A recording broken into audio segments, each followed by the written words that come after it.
अहो अफजल खानाच्या वडिलांनंतर त्याचा मुलगा फादिल खान आणि सिद्दीक होय यांनी प्रचंड फौज घेऊन पणाला वेढा दिलेला आहे. पण शक्तीपेक्षा युक्ती महत्त्वाची असते. म्हणून शिवाजी महाराजांनी शिवा पाटील यांना बोलावून घेतलं आणि विचारलं, शिवा आमचे रूप सिद्धीला भेटायला जातो. आणि शिवा म्हणाला, होय राजा जातो की. आणि मग काय घडलं?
अरे जन्माला जरी शिवा काशी म्हणून असलो ना तरी मरताना शिवाजी महाराज म्हणून असतो. हे काय कमी नाही.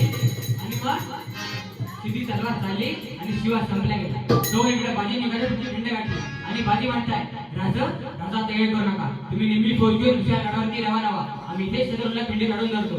पण राजे म्हणतात, नाही बाजी, जीवाची बाजी लावून तुला आलं, आता जे काय होईल ते मिळून करू. पण बाजी म्हणतात, नाही राजे, लाख मेले तरी चालतील, लाखांचा पोशीदार जगला पाहिजे. लाखांचा पोशीदार जगला पाहिजे. आणि मग काय घडलं?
बाजीच्या पराक्रमाचा जर का भेंडीला बाण लावला तर शब्द ऐकायची, हर